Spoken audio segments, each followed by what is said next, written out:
கூட்டணியை நம்பி இந்த கூட்டணியினுடைய ஒற்றுமையினால் கவரப்பட்டு ஏராளமான மக்கள் கடந்த காலத்தை விடவும் வித்தியாசமாக வாக்களித்திருக்கிறார்கள். இது இந்த கூட்டணி மீது மக்கள் வைத்த நம்பிக்கை.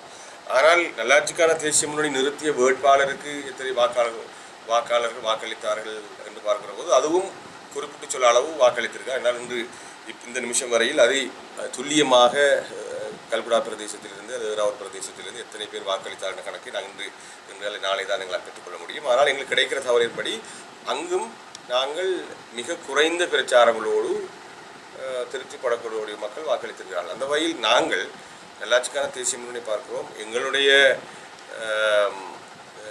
கட்சியினுடைய கொள்கைகளை, ஒழுக்கங்களை, வேலை திட்டங்களை ஏற்றுக்கொண்டு நம்பி பிரதேச வேறுபாடுகளை கடந்து ராவூர் பிரதேச மக்களும் கல்குடா பிரதேச மக்களும் வாக்களித்த நிலைமையும் உண்மையில் ஒரு முன்னேற்றகரமான ஒரு வரவேற்கத்தக்க விஷயமாக பார்க்கிறோம். எனவே அந்த வகையில் அது ஒரு திருப்திகரமான விஷயமாக தெரிகிறது.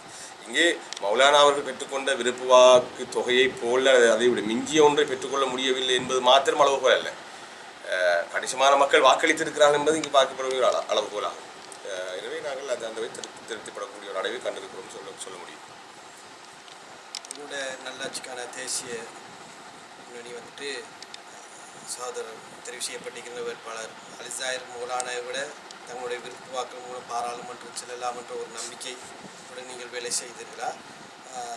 இப்பொழுது நீங்கள் இந்த தேர்தல் முடிவுக்கு பிற்பாடு நீங்கள் எதிர்நோக்குகின்ற உங்களோட கட்சி ஆதரவாளர்கள் இல்லை உங்களுடைய வேட்பாளர்கள் ஏதாவது எதிர்நோக்குகின்ற சவால்கள், பிரச்சனைகள் ஏதாவது இருக்கிறது? தேர்தல் காலத்தில் நாங்கள் பிரச்சாரம் செய்த போது சொன்ன ஒரு தெளிவான விடயம், இந்த தேர்தலில் ஸ்ரீலங்கா முஸ்லீம் காங்கிரஸ் சார்பாக நிறுத்தப்பட்டிருந்த 4 வேட்பாளர்களும் படித்தவர்கள், பொருத்தமானவர்கள், நல்லவர்கள். அது மாற்று கருத்தில்லை.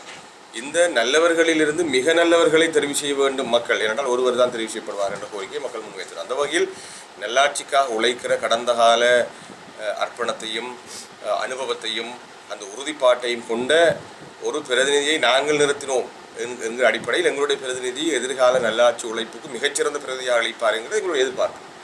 ஆனால் இங்கே சில வாக்கு வித்தியாசத்தின் காரணமாக அது நடைபெறுகிறது என்றாலும் இது எங்களுடைய உண்மையில் எங்களுடைய ஆதரவாளர் மத்தியிலே ஒரு ஏமாற்றத்தை தந்திருக்கிறது உண்மை. ஏனென்றால் எங்களுடைய ஆதரவாளர்கள் மௌலானா அவர்களை ஏனைய வேட்பாளர்களை பொருத்தமானவர்கள் கருதினாலும் நல்லாட்சிக்கான உழைப்புக்கு நல்லாட்சிக்கான தேசிய முன்னணியுடைய பிரதிநிதி மிக பொருத்தமானவர் என்பதை நம்பினார்கள். எனவே அந்த மிக பொருத்தமானவரை பாராளுமன்றத்துக்கு அனுப்ப கிடைக்கவில்லை என்பது ஒரு கவலையான விஷயம்தான். ஆனால் இது விரக்தி அடைந்து நாங்கள் இந்த வேலைத்திட்டத்திலிருந்து பின்வாங்குவதற்கான ஒரு காரணமாக நாங்கள் பார்க்கவில்லை. நாங்கள் தொடர்ந்து இந்த விஷயத்தை முன்கொண்டு செல்வோம். முடியுமானவரை இந்த கூட்டணியை நாங்கள் உறுதிப்படுத்துவோம். அதன் மூலமாக இன்னும் பல முன்னேற்றகரமான அடைவுகளை சமூகத்துக்காக, மக்களுக்காக, நாட்டுக்காக செய்ய முடியுமா நம்புகிறோம். இன்று இந்த தேர்தல் முடிவுக்கு பின் பல குற்றச்சாட்டுகள் எதிர்த்தரப்பினால் கூறப்படுகின்ற. உதாரணமாக காத்தாங்குடி பிரதிநிதித்துவத்தினை காத்தாங்குடியில் 2 வேட்பாளர்களும் அநியாயமாக இல்லாமல் ஆக்கி சென்றுவிட்டார்கள் குற்றச்சாட்டு. இது பற்றி நீங்கள் என்ன கூறுவீங்க? இது உண்மையிலேயே ஒரு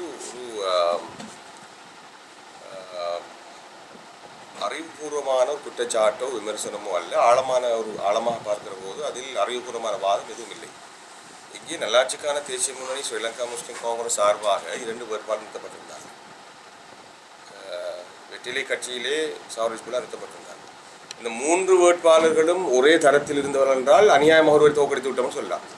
இதில் வெற்றிலை நிறுத்தப்பட்ட சௌரிஸ்புல்லா அவர்களுடைய கடந்த கால அரசியல் வரலாற்றை பொறுத்தவரையில் அவர் இந்த சமூகத்துக்கு தலைமை தாங்க தகுதியற்றவர், சமூகத்துக்கு பிழையானவர், சமூகத்துக்கு அவருடைய பிரதிநிதித்துவம் நன்மையை கொடுத்ததை விட பல தீமைகளை கடந்த காலத்தில் மார்க்கத்துக்கு, மக்களுக்கு, நாட்டுக்கு நான் தொடர்ந்து சொல்லுற விஷயம் ஏற்படுத்தியிருக்கிறது. எனவே தான் அதை தோற்கடிப்பது எங்களுடைய லட்சியம். இப்போது நாங்கள் தான் மக்களை நோக்கி குற்றம் சொல்ல வேண்டும். மக்கள் அவருக்கு அளித்த சில 1000 வாக்குகளை எங்களுக்கு அளித்திருந்தால் மிக தரமான ஒருவரை இந்த ஊருக்கு தெரிவு செய்திருக்க முடியும். எங்களை பொறுத்தவரையில் எவராது ஒருவர் மக்களை பிரதிநிதித்துவம் என்கிற வாதம் அல்ல, மிக பொருத்தமான ஒரு மாவட்டத்துக்கு வேணும் என்பதுதான் எங்களுடைய கோரிக்கையாக இருந்தது.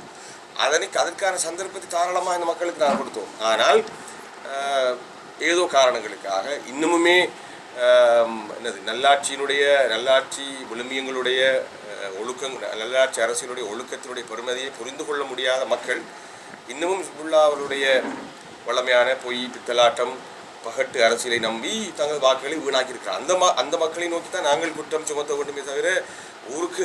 ஏனென்றால் அப்துல் ரஹ்மானும் சிபிலியும் ஹிஸ்புல்லாவும் ஒரே தரத்தில் இருந்தால் அநியாயமா இல்லை, ஒருவரை இல்லாமல் செய்து விட்டோம் சொல்வது நியாயமானது இல்லை. ஹிஸ்புல்லா என்பவரும் சிபிலியோடும் அப்துல் ரஹ்மான் ஒப்பிடுகிற போது ஹிஸ்புல்லா என்கிற மனிதர் சமூகத்துக்கு தலைமை தாங்குவதற்கு பல வருடங்களுக்கு முன் தகுதி இழந்தவர், இப்போதல்ல பல வருடங்களுக்கு தகுதி இழந்தவர். அவரை இந்த முறை தேர்தலில் நாங்கள் தோற்கடித்தது எங்களுடைய நல்லாட்சியை நோக்கிய உழைப்புக்கு ஒரு கிடைத்த அடைவு. ஏனென்றால் ஒரு மனிதனுக்கு ஒரு உடம்பிலே நோய் தொற்றி விட்டால், தேக ஆரோக்கியம் குறைந்து விட்டால் முதலில் நோய்க்கிருமியை அகற்ற வேண்டும் வைத்தியம் செய்வதற்கு. எனவே இந்த சமூகத்தில் நோய்க்கிருமியாக தொற்றியிருந்த அந்த தீமையான அரசியலை நாங்கள் அகற்றியிருக்கிறோம். இப்போது வைத்தியம் பார்ப்பதற்கு சந்தர்ப்பம் கிடைத்திருக்கிறது, நல்லாட்சி வைத்தியத்தை பார்ப்பதற்கு சந்தர்ப்பம் கிடைத்திருக்கு. இன்ஷாஅல்லாஹ் நாங்கள் தொடர்ந்து இந்த நல்லாட்சி வைத்தியத்தை பார்த்து மக்களுக்கு உரியவற்றை செய்வோம். எனவே இந்த சமூகத்துக்கு நான் செய்திருக்கிறோம். ஆனால் எங்களுக்கு கவலை இருக்கிறது, இந்த மக்கள் இதை இன்னும் வரவேற்றிருந்தால் இதை நாங்கள் ஒரே நேரத்தில் நோக்கிருமை ஆற்றி ஒரே நேரத்தில் வைத்தியத்தையும் செய்திருக்க முடியும் என்று நாங்கள் ஒரு கவலைப்படுகிறோம். ஆனால் மக்கள் அதனை புரிந்து கொள்வார்கள் வருங்காலத்தில். நல்லாட்சிக்கான தேசிய முன்னணி மூலம் ஐக்கிய தேசிய கட்சி மற்றும் ஸ்ரீலங்கா முஸ்லிம் காங்கிரஸ் நீங்கள் செய்து கொண்ட உடன்படிக்கையின் மூலம் தேசிய பட்டியலில் உங்களுடைய கட்சியின் செயலாளர் நஜா முகமது அவர்கள் பெயர் தெரிவித்து இந்த தேசிய பட்டியலை அடைவதற்கான என்ன முன்னெடுப்புகளை நீங்கள் இப்பொழுது மேற்கொண்டு வருகிறீர்கள்? இது இந்த வெரி ப்ரீமெச்சுவர் கொஸ்டின் சொல்லணும். இந்த ரொம்ப ஏர்லியாக இந்த கேள்விக்கு பதிலளிக்கிறது ரொம்ப ரொம்ப என்ன சொல்கிறது, ரொம்ப நேரத்தோட கேட்கப்படுற கேள்வி. என்றாலும் நல்லாட்சிக்கான தேசிய முன்னணியும் ஸ்ரீலங்கா முஸ்லிம் காங்கிரஸும் செய்து கொண்ட ஒப்பந்தத்தில் ஒரு சரத்து, 2 வேட்பாளர்களும் பாராளுமன்ற வாய்ப்பை இழக்கிற போது தேசிய பட்டியல் ஒன்றின் மூலமாக அதனை நிவர்த்தி செய்வதற்கான விடயத்தை பரிசீலனை செய்யப்படும் என்று தான் உத்தரவாதப்படுத்தப்பட சொல்லப்படவில்லை. தெளிவாக பார்க்கணும். அந்த வகையில் இன்ஷா அல்லாஹ் நாங்கள் ஸ்ரீலங்கா முஸ்லிம் காங்கிரஸோடு அந்த விடயத்தை தொடர்ந்து பேசுவோம். அவர்களும் அதை சாதகமாக பரிசீலிப்பார்கள் என்று நாங்கள் நம்புகிறோம். ஏனென்றால் இந்த தடவை இந்த கூட்டணி இந்த மக்கள் மத்தியிலே ஒரு பாரிய உத்வேகத்தை, பாரிய நம்பிக்கை கொடுத்திருக்கிறது. அந்த நம்பிக்கையை தக்க வைக்கும் பொருட்டு நல்லாட்சியின் குரலாக ஒருவர் பாராளுமன்றத்தில் ஒழிப்பதற்கான சந்தர்ப்பத்தை தேசிய பட்டியல் மூலமாக ஸ்ரீலங்கா முஸ்லிம் காங்கிரஸ் வழங்குமாக இருந்தால் அவர்கள் இந்த நல்லாட்சி வேலை திட்டம் செய்கிற பாரிய ஒரு பங்களிப்பாக அமையும். எனவே அதை பற்றி நாங்கள் பேச்சுவார்த்தை நடத்துவோம். ஆனால் அது உறுதிமொழி அல்ல என்பதை நீங்கள் இங்கே நான் குறிப்பிட்டாக வேண்டும். ஒப்பந்தத்தின் பிரகாரம் அது உறுதிமொழி அல்ல, நிபந்தனை அல்ல.